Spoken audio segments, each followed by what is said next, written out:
Welcome to BA Channel, belajar asik menyenangkan. Oke, kita hari ini mau masuk muatan pelajaran IPA dengan lanjutan tema topik yaitu tentang gaya yang kedua. Kalau pada gaya yang pertama kita masih belajar apa itu gaya, jenis-jenis gaya, ya kan?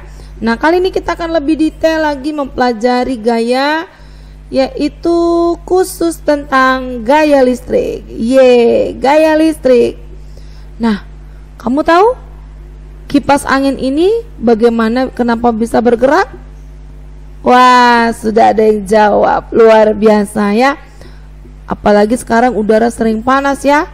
Oke, mari kita lihat. Nah, kipas angin ini dapat bergerak karena ada aliran arus listrik, ya kan? Nah, arus listrik mengalir dari kutub positif ke kutub negatif, ya kan? Karena dia kebanyakan muatan, dia jadinya transfer dari positif ke negatif, ya kan? Negatif berarti kurang, ya kan? Kurang muatan. Nah, saat arus listrik melewati kipas angin bergerak. Iya, waktu ada arus, dia bisa bergerak. Tapi kalau arus yang nggak ada atau arus listriknya tidak mengalir, maka kipas angin tersebut tidak bisa bergerak, ya kan? Oke, kita lanjut. Nah, kalau begitu apa sih gaya listrik? Mari kita lihat. Gaya listrik adalah gaya yang ditimbulkan oleh benda-benda yang bermuatan listrik. Oh, begitu ya. Benda-benda yang bermuatan listrik. Nah, memangnya muatan listrik ada apa? Ada macam-macamnya. Ada yang pertama muatan positif yang disebut proton, ya kan? Yang kedua, ada muatan negatif yang disebut elektron. Tapi ketika proton dan elektronnya hampir sama jumlahnya, akhirnya benda tersebut jadi netral atau neutron. Oke. Nah, sifat muatan listrik sendiri bagaimana? Ini lihat. Kalau dia kalau dia positif nih, lihat tanda kursor ini. Positif dengan positif dia akan tolak menolak, ya kan? Tapi ketika positif dengan negatif dia akan tarik menarik. Itu sifat energi muatan listrik ya. Oke, next. Nah, contoh kegiatan yang berhubungan dengan energi dengan listrik. Yang pertama, petir. Wah, petir kok bisa berhubungan listrik ya?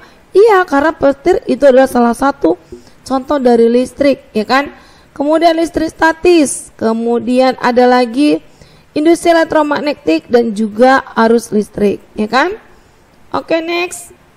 Nah, macam-macam listrik sendiri secara umum terbagi dua, yaitu listrik statis atau listrik diam, kemudian listrik dinamis atau listrik bergerak, ya kan? Dua tadi ya. Nah, kita mulai dari yang pertama, listrik statis. Listrik statis yaitu listrik yang tidak mengalir atau diam, serta perpindahan arusnya terbatas. Artinya dia ada listriknya tapi tidak mengalir, artinya cukup sebentar saja, dia terbatas, ya kan? Kemudian dia tidak ada perpindahan arus lagi. Kemudian contohnya itu adalah sisir plastik atau penggaris yang digosok-gosok.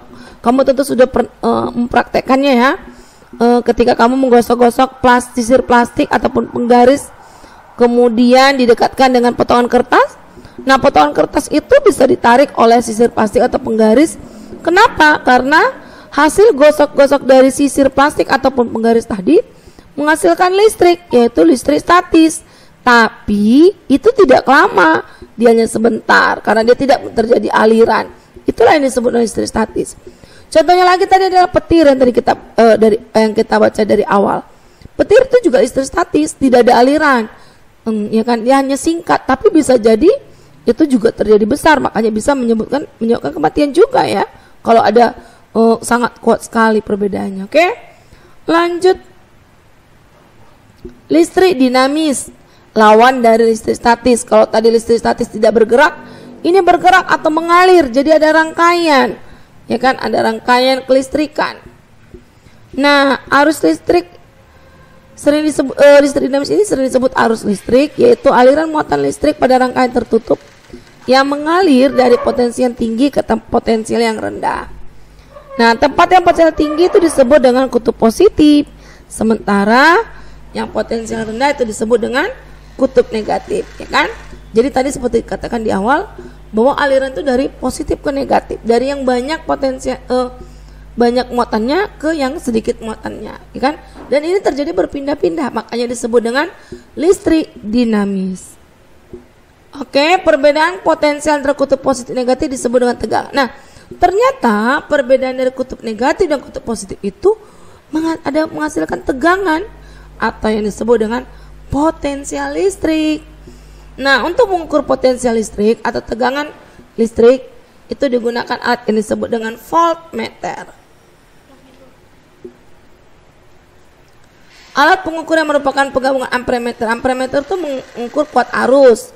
Kemudian voltmeter itu mengukur tegangan. Ohmmeter mengukur hambatan, ya kan? Nah, ketika itu digabungkan dalam satu alat itu disebut dengan multimeter atau avometer. Jadi ada macam-macam alat ya, diulangi ya. Kalau tadi mengukur tegangan itu voltmeter. Ampermeter itu mengukur kuat arus. Kemudian ohmmeter itu mengukur hambatan. Oke? Tapi ketika alat-alat tersebut ada dalam satu benda, itu disebut dengan multimeter atau avometer. Bisa ya? Nah, ternyata tubuh kita juga mengandung listrik. Tubuh kita juga ada alur listrik, khususnya saraf, yaitu adanya impuls listrik. Tapi listrik yang dari tubuh kita itu tidak bisa menyalakan lampu karena dia itu hanya sangat kecil ya. Tapi hati-hati, ketika kita dekatan dengan listrik, apalagi badan kita basah, kita bisa kena korslet. Kenapa? Karena memang tubuh kita juga mengandung arus listrik. Kemudian biolistrik adalah bidang khusus yang mempelajari tentang aliran impuls listrik pada tubuh manusia. Ternyata ada loh bidang khusus mempelajari tentang arus listrik yang ada pada tubuh manusia. Kalau kamu ingin mendalaminya, kamu bisa masuk ke jurusan yang jurusan tentang listrik ya, tapi pada manusia. Oke? Kemudian hantaran listrik. Nah, kabel dapat digunakan untuk menghantarkan listrik karena kabel ini tersusun dari tembaga di dalamnya. Kalau kamu pernah buka, tapi jangan lagi hidup ya, kabel-kabel yang sudah rusak, yang nggak terpakai, yang nggak terpakai dan kondisi tidak tercolokin, ya kan? Kamu buka, itu ada yang warnanya kayak warna kayak emas, atau ada juga yang warna tembaga, warna putih-putih gitu ya. Kamu buka itu dari tembaga. Kemudian pembungkusnya itu kalau kamu perhatikan itu terbentuk dari plastik atau karet, ya kan? Itu di luarnya, dalamnya tembaga. Kenapa? Karena si kabel tadi bisa atau tembaga tadi bersifat mengantarkan listrik. Nah, hati-hati juga, zat cair juga mengantarkan listrik. Oke? Kalau badan kita basah juga kita kena listrik bisa kontak. Kenapa? Karena zat cair juga mengantarkan listrik. Dan salah satu zat cair yang baik untuk mengantarkan listrik adalah air garam, ya kan? Sehingga disebut dengan larutan elektrolit. Tapi ketika air itu dicampur dengan gula, itu jadi non elektrolit. Dia tidak bisa mengantarkan arus listrik. Wow, keren banget ya. Jadi tambah pengetahuan kita bahwa tubuh kita juga mengantarkan mengandung arus listrik. Kemudian ada juga air yang bisa mengantarkan arus listrik. Oke, next. Konduktor dan isolator. Mungkin kamu pernah dengar atau mungkin belum pernah dengar. Kalau dia benda yang dapat mengantarkan arus listrik dengan baik disebut konduktor. Artinya gini, ketika benda tersebut ketika dia dekat dengan listrik, kita akan mengantarkan listrik. Contohnya tembaga, besi, aluminium, seng dan sebagainya. Jadi hati-hati ketika kita berhubungan dengan listrik, jangan pegang benda-benda yang tadi itu. Kenapa? Bisa disalurkan kena ke tubuh kita. Padahal tubuh kita juga mengandung listrik, bisa kontak, ya kan? Kemudian sedangkan benda-benda pengantar listrik yang buruk atau yang menghambat itu disebut dengan isolator. Contohnya plastik, kayu, udara, kertas dan sebagainya. Makanya kalau ada kejadian begini, misalnya ada orang yang kena korslet, lengket, ya kan? Nah, itu harus cepet-cepet ditolong, kalau nggak dia akan mati. Nah, menolongnya bagaimana? Kamu jangan pandai-pandaian pegang dia. Kalau kamu ikutan tarik, kamu akan lengket. Caranya gimana? Cari benda isolator, entah itu plastik, kayu, ya kan? Pukul tangannya, gitu kan, pukul supaya tangannya terlepas dari si sumber listrik tadi. Kalau kamu ambil besi, sama aja kamu juga akan kontak, karena besi itu mengandung adalah benda konduktor, ya kan? Contohnya lagi penggunanya itu pada setrika. Kalau kamu perhatikan setrika listrik, coba lihat bagian bawah itu dia panas kan? Itu konduktor mengantarkan listrik. Sementara bagian pegangannya terbuat dari apa? Plastik. Kenapa? Dia bersifat isolator. Coba bayangin kalau sempat kebalik ya. Kalau pegangannya dari besi, kemudian bawahnya jadi dari apa? Dari plastik. Apa yang terjadi dengan setrika kamu, ya kan? Oke, lanjut rangkaian listrik. Nah, rangkaian listrik adalah satu hubungan sumber listrik dengan alat listrik lainnya. Gini, artinya ada beberapa benda alat listrik dihubungkan sehingga bisa terjadi aliran listrik. Itulah rangkaian listrik, ya kan? Contohnya di situ ada saklar, lampu, ya kan? Ada juga steker, ya kan? Tapi paling penting itu saklar dan lampu. Ketika mereka dirangkaikan, dihubungkan dengan sumber listrik, akan hidup, ya kan? Sumber listriknya bisa baterai, ya kan? Nah, saklar itu alat yang berfungsi menghubungkan dan memutuskan, oke? Nah, berdasarkan hubungannya itu ada 3 rangkaian: seri, paralel, dan campuran. Mari kita lihat. Rangkaian seri yaitu rangkaian yang alat-alat listriknya disusun berurutan tanpa cabang, seperti ini, ya kan? Berjejer 1, 2, 3, ya kan? Tapi ketika salah satu lampu ini dicabut atau putus, semuanya akan mati. Kenapa? Karena arusnya tadi tidak terjadi perputaran, tidak terjadi aliran, putus dia, ya kan? Makanya satu lampu mati, semuanya mati. Oke, selanjutnya rangkaian paralel, yaitu rangkaian alat listrik yang dihubungkan secara berjajar dengan satu atau beberapa cabang. Alat yang dapat dirangkai secara paralel adalah lampu dan baterainya. Mari lihat, seperti ini, bertingkat dia, oke? Tapi ketika ini dicabut, satu dicabut, yang 2 lagi masih bisa hidup, ya kan? Kenapa? Karena arusnya terpisah-pisah dia, sumber rangkaiannya terpisah-pisah. Nah, kalau campuran bagaimana? Kalau campuran berarti perpaduan seri dan paralel. Mari kita lihat. Ini katanya yang biru ini paralel ya, antara maksud ini ke sini paralel. Tapi antara ini ke sini ini seri. Tapi kalau ditanya ini ke sini itu paralel. Nah, jadi kalau L lampu ketiga dimatikan, yang mati pasti L4 ikutan mati. Tapi L2, L1 tetap. Kalau L2 mati, yang ini tetap nggak ada masalah karena dia ke paralel. Oke, seperti itu ya. Oke, sumber listrik. Sumber listrik adalah alat listrik yang dapat menghasilkan arus listrik atau energi listrik. Jadi benda-benda yang dapat menghasilkan arus listrik disebut dengan sumber listrik. Nah, ada beberapa sumber listrik yang sering digunakan. Yang paling gampang yaitu batu baterai, yang paling sering kamu temukan. Yang kedua, akumulator atau yang sering disebut dengan aki. Kemudian dinamo, ada juga generator. Oke. Batu baterai. Batu baterai adalah atau baterai kering adalah terdiri dari seng, itu bagian luarnya sengnya, berisi campuran sel minyak, serbuk arang, batu kiwi, serta batang karbon.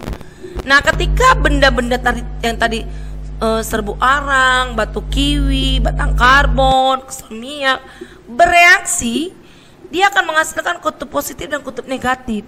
Tadi kan kita udah bilang dari awal bahwa aliran listrik itu adalah dari aliran dari positif dan negatif, positif ke negatif, ya kan?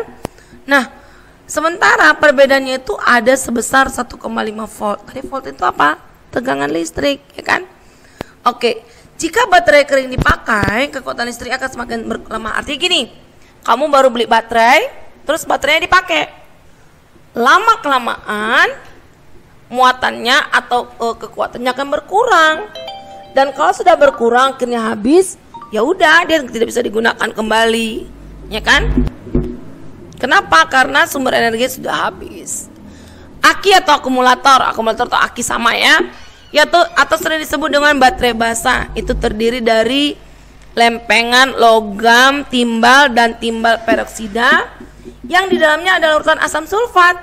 Nanti akan bereaksi, akan terbentuk kutub positif dan kutub negatif juga. Mirip dengan cerita proses dari batu baterai. Bedanya pada aki ini basah, itu cairan. Kalau tadi kan kering ya. Dan di sini banyak perbedaan potensialnya. Ada 2 volt, 4 volt, 6 volt, 8, 10, 12 dan sebagainya, banyak. Ya kan? Kemudian yang spesialnya lagi, kalau aki ini dipakai dalam waktu lama, makin berkurang, lalu habis, dia bisa diisi kembali dengan disetrum, ya kan? Jadi dia bisa diisi ulang, bisa dipakai dalam waktu yang lama. Kalau batu baterai tadi tidak, ya kan? Dia bisa bedakan ya antara akumulator dengan aki. Cuman akumulator atau aki itu lebih besar, ya kan? Nah, dinamo atau generator. Dinamo ini biasa di sepeda ya. Dinamo sepeda terdiri dari kumparan yang di tengah medan magnet U, bentuk U ya. Ketika kepala dinamo berputar, kumparan akan turut berputar. Jadi kalau dinamonya berputar, nanti akan berputar juga. Akhirnya sepedanya akan mudah bergerak, ya kan? Akhirnya menggunakan energi listrik. Makanya mendayung sepedanya juga nggak begitu lelah, ya kan? Kemudian sumber energi listrik lainnya mengubah energi gerak menjadi energi listrik, contohnya generator. Generator ini digerakkan oleh kincir besar atau turbin. Itu biasanya di di air terjun atau bendungan atau dam.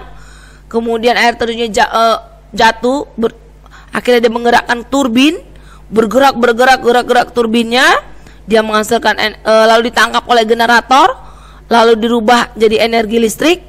Lalu ada namanya transformator atau trafo yang akan menyalurkan ke rumah-rumah, ya kan? Ya, jadi trafo atau transformator ini berfungsi untuk menaikkan atau menurunkan tegangan listrik. Kalau dia menaikkan disebut trafo step, kemudian untuk menurunkan disebut trafo step up, sementara kalau untuk menurunkan trafo step down. Bisa ya? Jadi listrik itu tadi salah satu hasil sumbernya tuh dari gerakan air tadi, makanya disebut PLT, pembangkit listrik tenaga air. Itu digerakkan air tadi menggerakkan turbin atau kincir, nanti ditangkap oleh generator mengubahnya jadi energi listrik. Nah, tegangannya kan sangat besar. Karena sangat besar, dia harus kalau sampai ke rumah-rumah harus kecil-kecil, jadi diturunkan tenaganya oleh transformator atau trafo, ya kan? Jadinya itulah sampai ke rumah-rumah. Wah, luar biasa ya. Itulah sumber-sumber energi, ada 4 tadi kan. Kemudian manfaat energi listrik, wah sangat banyak. Ini Ibu akan ambil beberapa poin saja. Contohnya energi listrik jadi energi panas atau kalor. Ini contohnya setrika, oven, ya kan. Coba kamu bayangin kalau kamu nyetrika pakai arang, wah ngipas-ngipasnya belum lagi kotor, belum lagi lebih lama, ya kan. Kalau setrika listrik lebih fleksibel. Apalagi oven, bakar-bakar misalnya kalau pakai oven dengan pakai arang beda ya. Contohnya lagi adalah energi listrik jadi energi cahaya, ya lampu.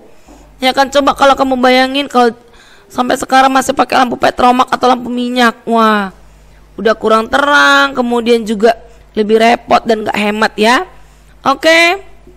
Contohnya lagi energi listrik jadi energi gelap, contohnya kipas angin. Nah, yang tadi kita dari awal tadi, bayangin kalau kamu kepanasan ngipas-ngipasnya pakai kertas, wah capek banget ya. Jadi dengan adanya listrik akan menggerakkan kipas angin, dan masih banyak lagi manfaat energi listrik. Kamu bisa analisis dan kumpulkan, ya kan? Kemudian bahaya energi listrik. Wah, energi listrik ada bahayanya loh. Ketika misalnya terjadi korsleting atau disebut dengan hubungan singkat, ini bisa menyebabkan kebakaran, hati-hati, ya kan? Kemudian pada saat korsleting, arus listrik tidak mengalir melalui alat-alat listrik sehingga listrik berubah menjadi panas oleh kawat pengantar. Ini menunjukkan kebakaran ya. Nah, jika energi panas terlalu besar, maka ini kebakaran. Untuk mencegah bahaya kebakaran atau kerusakan, maka digunakan sekring. Sekring itu utas yang dibungkus oleh porselin atau kaca atau osilator ya. Sekring yang di rumah-rumah itu. Kemudian, nah listrik itu harus dihemat. Bagaimana caranya? Pertama, gunakanlah listrik seperlunya. Kalau nggak diperlukan atau nggak dipakai, matikan. Entah itu televisi, radio, AC, ya kan? Jangan nanti televisi yang nonton kita, bukan kita yang nonton televisi, ya kan? Dimatikan kalau tidak digunakan. Kemudian gunakan lampu dengan daya yang rendah. Artinya gini, kalau untuk kamar mandi misalnya, tidak perlu sampai 40 sampai 100 watt, nggak usah. Yang kecil-kecil saja. Atau untuk lampu tidur yang lebih kecil, ya kan? Gunakan daya rendah sesuai dengan kebutuhan. Tapi kalau untuk belajar, mari silakan yang terang, ya kan? Kemudian tidak terlalu sering menghidupkan atau matikan alat listrik yang daya tinggi, misalnya setrika, kulkas. Itu nggak usah cabut sebentar, cabut pasang, itu bisa narik arusnya lebih tinggi, lebih boros. Kemudian tidak lupa matikan lampu pada saat bangun pagi. Kalau udah bangun, udah terang, matikan aja lampunya, ya kan? Oke, itu saja dulu sampai sini materi kita tentang gaya yang kedua. Semoga kamu dapat memahaminya. Kalau belum paham, kamu bisa ulangi lagi. Oke, sampai ketemu di materi selanjutnya. Tetap jaga kesehatan. See you, bye-bye.